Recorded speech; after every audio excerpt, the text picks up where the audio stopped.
बहुत समय पहले पुरी के एक छोटे से मोहल्ले में माधव नाम का एक गरीब बालक रहता था।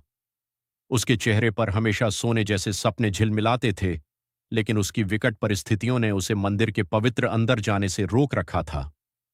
हर दिन वह मंदिर के दरवाजे के बाहर बैठकर भजन गाया करता। उसकी आवाज का जादू सुनने वालों को मंत्रमुग्ध कर देता।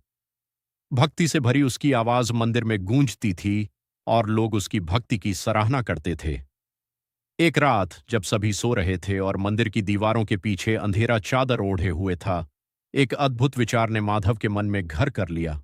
उसने सोचा, काश मैं भगवान जगन्नाथ के सामने गा पाता। उसकी इस इच्छा ने उसे मंदिर के बाहर लाकर खड़ा कर दिया। चुपके से वह मंदिर के पास गया और गाने लगा। उसकी भक्ति की पुकार समस्त आसमान में फैली। जादुई एहसास के साथ उसका गाना सुनाई दे रहा था। उस रात का माहौल अचानक बदल गया।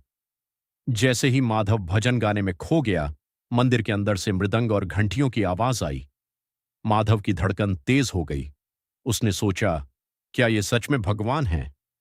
उत्सुकता में वह दरवाजे के पास गया, लेकिन दरवाजे मजबूती से बंद थे। उसकी भक्ति से प्रेरित होकर अंदर से संगीत का सपना सज रहा था। सुबह हुई और पुजारी मंदिर खोले। उन्होंने चौंक कर देखा कि मृदंग जमीन पर रखा हुआ था और उसके आसपास ताजे फूल बिखरे थे। यह तो संभव ही नहीं था, क्योंकि रात में मंदिर बंद था।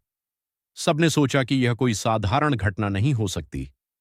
पुजारियों का मानना था कि भगवान जगन्नाथ ने माधव की भक्ति को स्वीकार किया और खुद संगीत की छाया में आए।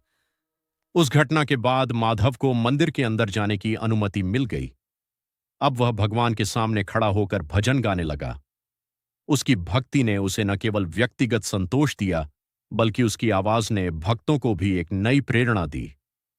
माधव की कहानी केवल एक बालक की भक्ति की कथा नहीं थी, बल्कि सच्चाई और विश्वास की एक गाथा भी थी।